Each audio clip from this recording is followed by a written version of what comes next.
할렐루야. 오늘 새 결단 시리즈 마지막입니다.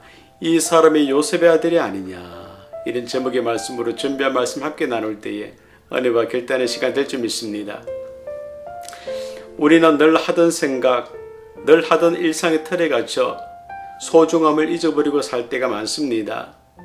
늘 하던 생각이기 때문에 그 생각의 소중함을 당연시하며 살 때가 많습니다. 늘 하던 일상이기 때문에 그 일상의 소중함을 당연시하며 살 때가 많습니다. 마찬가지로 늘 함께하는 사람이기 때문에 그 사람의 소중함을 당연시하며 살 때가 많습니다.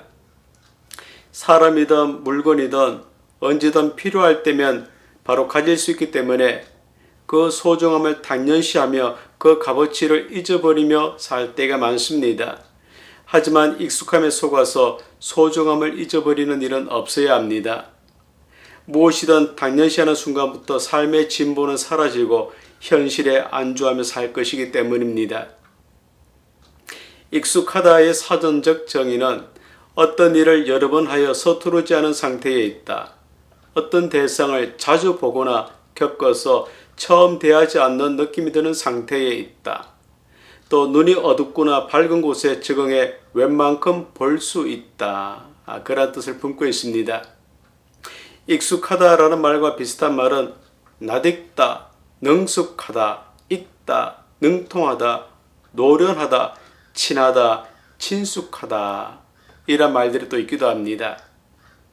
그리고 반대말로는 낯설다, 생소하다, 이런 말이 있기도 합니다.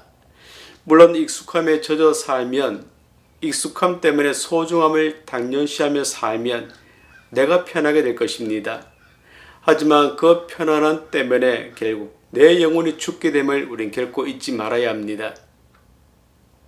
하나님은 사무엘 선지자에게 뿔에 기름을 가득 채워서 베들레헴에 있는 이새를 찾아가라 말씀하셨습니다. 하나님께서 이새의 8명의 아들 중 초대왕 사울왕을 이을 한 왕을 보셨기 때문이었습니다. 사무엘상 16장 1절입니다. 너는 뿔에 기름을 채워 가지고 가라. 내가 너를 베들레헴 사람 이새에게로 보내리니 이는 내가 그의 아들 중에서 한 왕을 보았느니라. 그런데 사무엘이 큰 실수를 하고야 말았습니다. 그가 늘 하던 생각, 늘 하던 방식, 그 익숙함에 젖어서 하나님께서 한 왕을 보셨는데 그 왕이 이새의 8번째 아들 다윗이었는데 다윗이 아닌 다른 아들에게 기름을 부어 왕으로 세우고자 했던 것이었습니다. 무엇이든 당연시하는 익숙함은 절대 금물입니다. 익숙함에 속아서 소중함을 잊어버리는 일은 없어야 할 줄 분명히 믿습니다. 징기스칸은 성을 쌓으면 망한다, 이란 말을 했습니다. 그럼에도 불구하고 자신만의 성을 쌓고 자신만의 한계를 만들고 그 한계 속에 자신을 가두고 사는 경우가 얼마나 많은지 모르겠습니다. 성을 허물기 전에 성을 먼저 쌓지 말아야 할 것입니다. 즉 익숙함의 굴레에서 벗어나야 한다라는 분명한 사실입니다. 눈앞에 편안함에 안주할 때에 더 이상 눈빛이 반짝이지 않을 때에 믿음의 노화가 시작됨을 우리 결코 잊지 말아야 합니다. 무엇이든 되풀이 반복되는 것에 안주하면 영적인 나태로 빠지게 됩니다. 익숙함에 안주하여 성장을 멈추게 될 것입니다. 익숙한 예배와 익숙한 믿음 생활에 안주하여 그리스도의 장성한 분량이 충만한 데까지 자라나지 못하게 될 것입니다. 그럼 익숙함의 굴레에서 힘을 다해 벗어나야 하지 않겠습니까? 20절로 21절입니다. 책을 덮어 그 맡은 자에게 주시고 앉으시니 회당에 있는 자들이 다 주목하여 보더라. 이에 예수께서 저에게 말씀하시되 이 글이 오늘날 너희 귀에 응하였느니라 하시니. 우리 예수님은 공생애를 시작하신 직후에 나사렛 회당에서 구약에서 자신에 대해 예언된 이사야 말씀을 읽으시고 자신의 사명을 선포하셨습니다. 즉 자신이 가난한 자에게 복음을 전하시고 마음이 상한 자를 치유하시고 포로된 자에게 자유를 주시고 갇힌 자를 해방시키시고 슬픈 자들을 위로하심이 우리 예수님의 사명의심을 선포하셨습니다. 동시에 회당에서 말씀의 은혜를 받았던 사람들이 예수님께서 자신들의 고향 출신이다라는 사실로 예수님을 배척했음을 본문이 알려주고 있습니다. 이는 예수님께서 성령 충만함으로 공생애를 시작하셨으나 나사렛 사람들은 예수님의 능력을 인정하지 않고 배척하며 심지어 낭떠러지에서 주님을 밀어뜨리려 했던 것을 알려주고 있다 하겠습니다. 예수님께서 자라나신 그 나사렛 사람들이 왜 예수님에게 이렇게 했겠습니까? 자신들이 하지 못하는 것을 예수님께서 하셨기 때문이었겠습니까? 자신들과 별반 다를 바 없이 시골 촌뜨기 예수라는 사람을 통해 많은 사람들이 은혜를 받고 감동받는 것을 시기했기 때문이었겠습니까? 왜 그들이 이토록 예수님을 배척했다는 말이겠습니까? 22절 후반절입니다. 이 사람이 요셉의 아들이 아니냐? 이유는 간단했습니다. 예수님께서 목수 요셉의 아들이셨기 때문이었습니다. 이미 그들이 예수님에 대해 익숙해져 있었기 때문이었습니다. 30년간 예수님을 알고 지내왔기 때문이었습니다. 아마 그들 중에는 예수님과 함께 자라난 사람들도 있었을 것입니다. 예수님과 함께 물장구를 치고 구슬치기를 하고 또 씨름을 했던 사람들도 있었을 것입니다. 자신들과 별반 다를 바가 없는 사람이다라고 생각했었기 때문이었습니다. 그들의 익숙함 때문이었습니다. 그래도 그런 예수님께서 회당에서 말씀을 전하실 때 은혜를 받았습니다.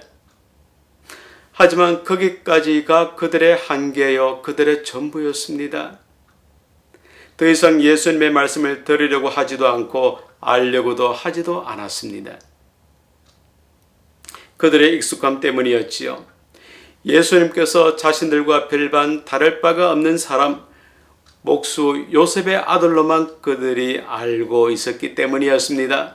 그래서 예수님을 자신들의 익숙함으로 함부로 재단하여 예수가 이런 사람이다, 예수가 저런 사람이다 라고 하면서 함부로 당연시하고야 말았던 것입니다. 성도 여러분, 예수님에 대해 익숙하십니까? 말씀에 대해 익숙하십니까? 교회에 대해 익숙하십니까? 믿음 생활이 뻔하게 느껴질 만큼 익숙해지셨습니까? 그렇다고 익숙함 때문에 당연시하지는 마십시오. 익숙함에 젖어 당연시하는 순간부터 믿음 생활은 삐걱거리기 때문입니다. 우리는 16세기 종교 개혁의 전통에 따라 오직 말씀, 오직 믿음, 오직 은혜를 철석같이 믿고 강조해 왔습니다.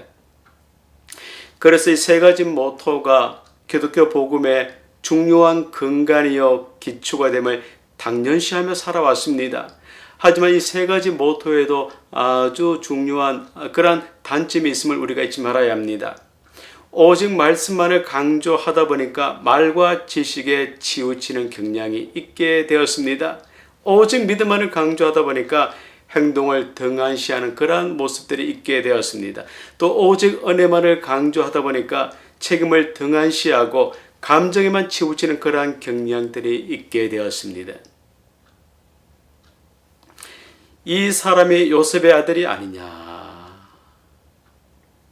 나사렛 사람들의 말처럼 익숙함에 젖어 소중함을 잊어버린 그러한 결과입니다. 성도 여러분, 처음 가는 길은 낯선 길입니다. 하지만 낯설었던 그 길을 두 번, 세 번 계속 가다 보면 나도 모르는 사이에 익숙한 길이 될 것입니다. 내비게이션이 따로 없어도 어디에 과속 방지턱이 있고 어디에 과속 카메라가 있고 어디서 교통경찰이 숨어서 속도를 관찰하고 있는지 다 알 수가 있습니다. 어디쯤에 급커브가 있고 어디쯤에 언덕이 있고 내리막길이 있는지 다 알게 됩니다. 좀 달리다 보면은 목적지에 언제쯤 도착할 것이다 라는 것을 대충 알 수 있게 될 정도입니다. 처음에 낯설었던 길이 이제 익숙한 길이 되었기 때문입니다. 익숙한 길이 되면서부터 조심성은 사라지고 편안함에 젖게 될 것입니다. 그런데 편안함이 졸음운전으로 이어지고 결국 사고를 일으키는 것을 우린 결코 잊지 말아야 할 것입니다. 22절 말씀이지요. 그들이 다 그를 정언하고 그 입으로 나오는 바 은혜로운 말을 놀랍게 여겨.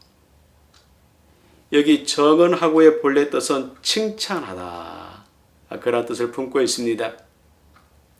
나사렛 사람들은 예수님을 보고 예수님의 말씀을 듣고 먼저 은혜를 받았다, 그렇게 이야기하고 있습니다. 그런데 그 칭찬은 곧이어 예수님을 배척하는 말로 이어지게 되었던 것입니다. 이 사람이 요셉의 아들이 아니냐. 이것은 다분히 부정적인 뉘앙스를 품고 있는 말이겠지요.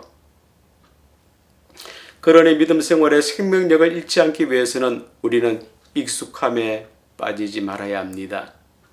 익숙함은 나만의 고정관념을 만들어 무엇이든 당연시하는 결과를 초래하기 때문입니다. 성도 여러분, 나사렛 사람들은 예수님을 잘 알고 있다라는 그 익숙함 때문에 오히려 예수님을 배척하는 함정에 빠지고야 말았습니다. 그렇습니다. 우리가 주의해야 할 것은 잘 아는 예수님이시다라는 함정, 잘 아는 성경이다라는 함정, 잘 아는 교회다라는 함정일 것입니다. 나사렛 사람들처럼 잘 알고 있다라는 익숙함 때문에 알고 있는 그 이상을 알려고 하지 않게 될 것입니다. 잘 알고 있다라는 익숙함 때문에 예수님을 더 알려고도 하지 않게 될 것입니다. 잘 알고 있는 성경이다라는 사실 때문에 그 익숙함 때문에 말씀을 더 알려고도 하지 않게 될 것입니다. 익숙함이 영혼을 갉아먹는 못된 바이러스입니다. 이 자리에 여자 성도님들이 많이 앉아 계시는데 참고하십시오. 우리 남편들은 곰하고는 살지 못합니다. 하지만 여우하고는 잘 삽니다. 남편이 직장에서 퇴근해서 집에 돌아와 오늘 너무 힘들었다 이렇게 말을 합니다. 그러면 곰 같은 아내는 음식을 푸짐하게 만들어 놓고 지가 한 것이 무엇이 있는데 얼마나 힘이 들었다고 저런 말을 할까? 나는 하루 종일 집에서 빨래하고 청소하고 음식 만들고 정말 힘들었던 사람은 바로 난데, 이렇게 볼멘 소리를 하기도 합니다. 아무리 진수성찬을 만들어 놓았다고 해도 곰 같은 아내 앞에서 그 남편이 어떻게 맛있게 음식을 먹을 수가 있겠습니까? 하지만 여우 같은 아내는 다르지요. 남편이 퇴근해서 오늘 참 많이 힘들었다라고 말을 하면 여우 같은 아내는 여보 많이 힘들었지요. 내가 하루 종일 당신 기다렸어요. 자, 음식을 맛있게 만들어 놨는데 음식을 먹어요 하면서 음식을 갖고 옵니다. 음식을 자세히 보니까 달걀 하나를 푼 라면입니다. 그런데 여우 같은 아내가 달랑 라면 하나를 끓여줘도 그렇게 맛이 있습니다. 맛있게 허겁지겁 먹습니다.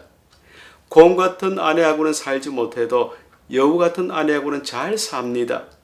이유가 무엇이겠습니까? 나를 알아주는 여우 같은 아내, 나를 칭찬해주는 여우 같은 아내를 어떤 남자, 어떤 남편이 싫어하겠습니까?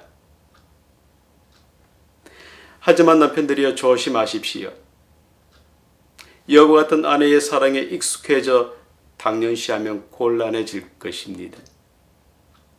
아무리 이쁘고 귀한 사랑이라도 나사렛 사람들처럼 익숙함에 젖어 모든 것을 당연시할 때 여우 같은 아내의 사랑이 쥐도 새도 모르는 사이에 생기가 없는 곰 같은 사랑이 될 것이기 때문입니다. 회당에 참석한 나사렛 사람들은 예수님의 말씀에 은혜를 받았습니다. 그런데 받은 은혜가 오래가지를 못했습니다. 이 사람이 요셉의 아들이 아니냐. 그들은 예수님의 자라온 배경에 이미 익숙해져 있었기 때문입니다.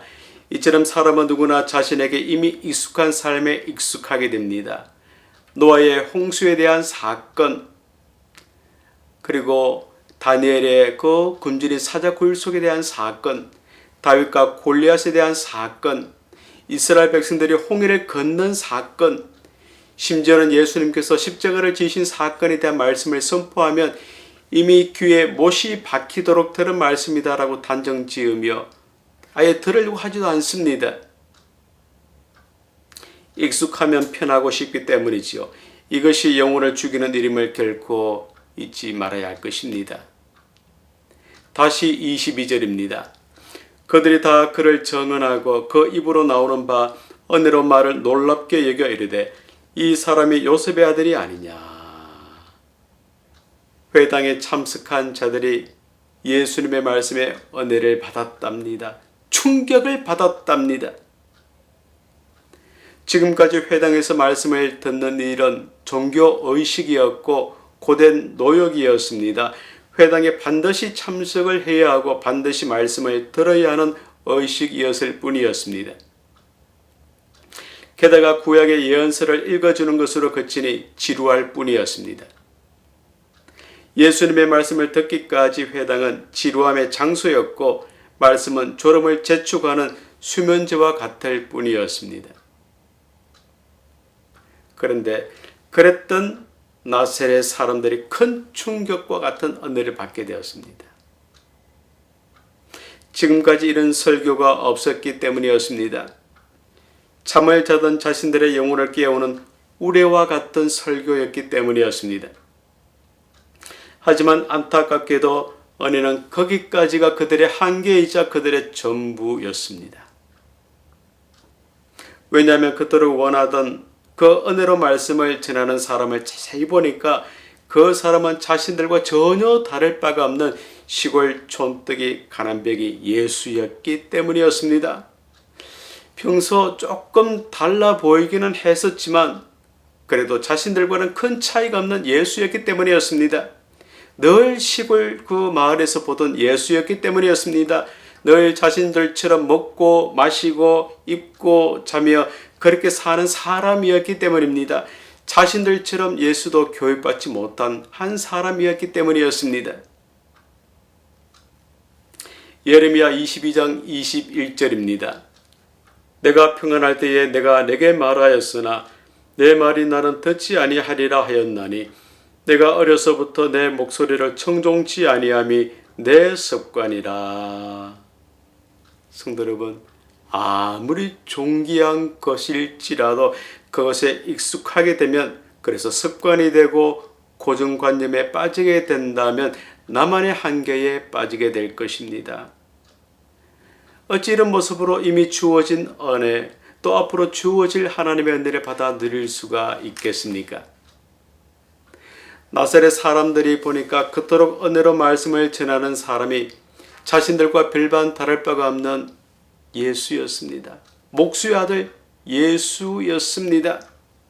목수 연장통을 들고 아버지 뒤치다거리를 하는 예수였던 것입니다. 그의 누이들이 어떤 사람과 결혼해서 어디서 어떻게 살고 있는지 그들이 다 알고 있는 예수였습니다. 그의 형제들이 삶의 형편이 어떠한지 그들이 다 알고 있는 예수였습니다. 그 형제들의 성품이 어떠한지, 형제들이 무엇을 잘하고 무엇을 못하는지, 형제들의 집에 숟가락이 몇 개고 젓가락이 몇 개인지 그들이 다 아는 예수였습니다.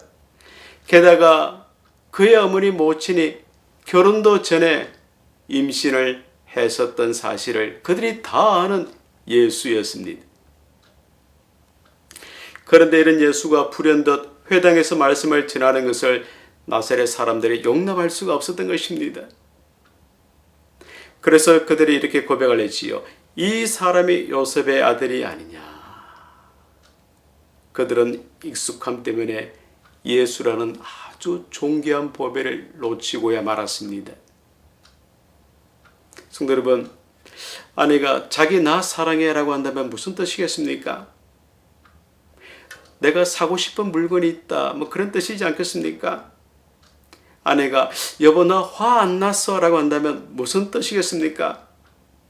나 지금 당신 때문에 열받았어 이란 뜻이지 않겠습니까? 아내가 여보 우리 대화 좀 해라고 한다면 무슨 뜻이겠습니까? 내 불만을 들어달라 뭐 그런 뜻이지 않겠습니까? 살을 비비고 사는 부부라는 이유 때문에 우리는 늘 익숙함에 속아 소중함을 잊고 살아갑니다. 돌 하루방처럼 늘 내 곁에 있기에 소중함을 당연함으로 느끼며 살아갑니다. 소중하다라고 생각하면서도 늘 내 편이 되어주기에 가끔은 힘들고 지치고 투정을 부려도 당연시하기도 합니다. 그러다가 관계가 멀어진 후에야 상대의 소중함을 비로소 알게 될 때가 얼마나 많습니까? 익숙함에 젖어 본질, 소중함을 잊어버리지 말아야 합니다. 익숙함에 젖어 이 사람이 요셉의 아들이 아닌가라면서 예수님을 나만의 틀에 가두어 두어서도 결코 안 됩니다. 그렇게 한다면 나사렛 사람들처럼 예수님의 마음을 외롭게 또 아프게 해드리는 일이 되고야 말 것입니다. 24절입니다. 또 이르시되 내가 진실로 너에게 이르노니 선지자가 고향에서는 환영을 받는 자가 없느니라. 우리 예수님은 경배를 받으셔야 하실 분이십니다. 성도 여러분, 오늘 이 시간도 익숙함에 젖어 별다른 생각도 없이 나오신 분이 계시지는 않습니까? 홀로 찬양과 영광을 받으셔야 하실 하나님 앞에서 두려움과 떨림이 아닌 익숙함에 젖어 예배를 당연시하는 것으로 예배 참석에만 의미를 부여하면서 오늘의 삶에 오늘의 믿음 생활에 만족하고 계시지는 않습니까? 예수님을 거부한 나사렛 사람들과는 달리 다른 지역의 사람들의 반응은 완전히 달랐습니다. 가버나움에 한 백부장이 있었습니다. 그는 로마 군대의 장교로 점령한 땅 이스라엘 땅의 지휘관이었습니다. 이 백부장이 예수님의 말씀을 듣고 큰 은혜를 받게 되었습니다. 그런데 이 백부장에게 중풍병에 걸린 하인이 한 명 있었는데 이 하인의 병을 고쳐주시기를 예수님께 간청했습니다. 그때 예수님께서 찾아가셔서 고쳐주시겠다 이렇게 말씀을 하시자 그는 주여 내 집에 들어오심을 나는 감당하지 못하겠사오니 다만 말씀으로만 하옵소서. 그러면 내 하인이 낫게 사옵나이다 라고 할 정도로 은혜를 받고 변화된 이방 사람이었습니다. 비록 이방 사람이었지만 은혜를 받자 예수님을 확신하게 되었고 예수님을 가까이 하고자 했으며 산적한 문제를 풀어주실 것을 예수님께 나와 간절히 부탁을 하게 되었던 것입니다. 다른 지역의 사람, 그것도 이방 사람은 예수님의 말씀을 듣는 것으로 그치지 않았습니다. 예수님을 영육의 치료자로 모셔들었습니다. 하지만 예수님을 그리도 잘 안다라고 큰 소리를 치던 사람들은 말씀을 듣고 놀라는 것으로 그치고야 말았습니다. 안다고 하면서 더 알려고 하지 않는 저와 여러분의 모습입니다. 보고 듣고 다 알기 때문에 더 이상 배울 것이 없다라고 하는 저와 여러분의 모습입니다. 이 모습은 특히 모태 신앙을 가진 사람들의 특징이지 않겠습니까? 이미 수십 년 믿음 생활에 익숙해졌기 때문입니다. 믿음 생활을 고리타분한 것을 답습하는 것만으로 생각을 하기 때문입니다. 어찌 이런 믿음 생활에 생명력이 있을 수가 있겠습니까? 23절 말씀입니다. 예수께서 그들에게 이르시되 너희가 반드시 의사야 너 자신을 고치라 하는 속담을 인용하여 내게 말하기를 우리가 들은 바 가버나움에서 행한 일을 내 고향 여기서도 행하라 하리라. 여기 의사야 너 자신을 고치라 라는 것은 남을 돕는다고 하는 사람은 먼저 자기 자신을 돕는 것이 바른 순서다, 이런 의미의 속담일 것입니다. 나사렛 사람들은 의사들이 남의 병은 고치지만 자신의 병은 고치지 못하는 것처럼 예수님도 똑같다 이렇게 조롱을 했던 것입니다.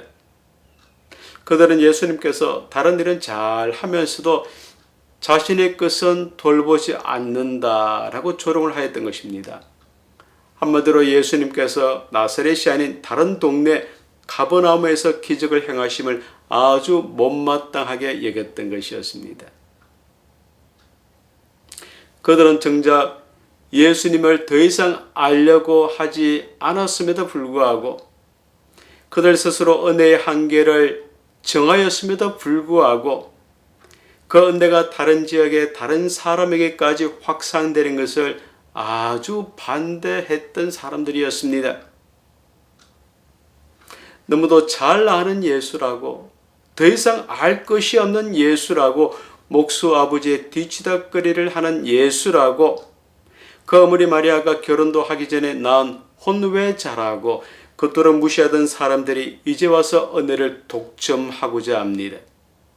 내가 먹지 못하니까 다른 사람도 먹을 수가 없다라는 것입니다. 나도 살고 당신도 사는 것이 아닌 너는 죽고 나는 살겠다라는 아주 못된 심보요 심술입니다. 이처럼 나사렛 사람들처럼 익숙함에 젖으면 은혜를 독점하려고 하는 폐악질을 일삼게 됨을 우린 결코 잊지 말아야 합니다. 성도 여러분, 은혜를 당연시하면 의사야 너 자신을 고치라 라는 말로 폐악질을 일삼는 나사렛 사람들이 될 것입니다.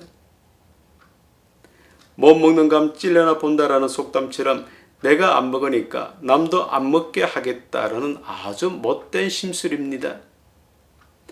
익숙함에 빠지면 이런 결과를 초래할 것입니다. 오늘 우리의 믿음 생활은 어떻습니까? 십자가 대속의 죽음, 나를 위해 대속제물이 되어주신 그 은혜를 단연시하며 내 주위 사람들에게 은혜의 걸림돌로 오늘을 살고 있지는 않습니까? 예수님은 그토록 고귀한 자신의 전부를 주시기까지 나를 사랑하셨는데 나는 그 사랑을 아주 값싼 사고려 취급하며 믿음 생활을 하고 있지는 않습니까? 이제 익숙함에서 떠나 주어진 은혜를 누리며 생동감 있는 삶을 살아내야 하지 않겠습니까? 말씀을 정리합니다. 사람은 무엇이든 익숙한 것을 좋아하는 습성이 있습니다. 식욕도 예외가 아닙니다. 익숙한 음식을 찾아서 단골 식당을 찾아가지요. 단골 식당에서 단골 메뉴판을 또 찾기도 합니다. 뷔페 식당을 가도 그 많은 음식들 가운데 늘 먹던 음식만 찾아 먹습니다.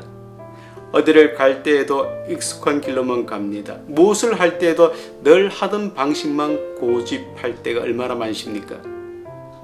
그래서 처음에 낯설게 느껴지는 것도 빨리 익숙해지려고 애를 쓰기도 합니다. 하지만 익숙한 상황에 맛을 들이면 이 사람이 요셉의 아들이 아니냐라며 나사렛 사람들처럼 바로 눈앞에서 구주 예수님을 놓치게 될 것입니다. 이제 믿음 생활을 답습하는 익숙함에서 탈출해야 합니다. 은혜를 당연시 여기는 익숙함에서 탈출해야 합니다. 그래야만 믿음 생활의 가라지를 불살하고 하나님 앞에 설 때까지 끊임없이 성장해 갈 수 있기 때문입니다. 성도 여러분, 익숙함으로 나태해졌습니까? 익숙함으로 안일해졌습니까? 익숙함으로 여기가 조사원이라고 하면서 현실에 안주하고자 하십니까? 탈출하십시오. 깨어나십시오.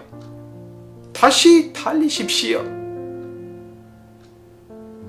그럼 우리를 위해 예비된 복과 은혜를 반드시 맛보아 아시게 되실 것입니다.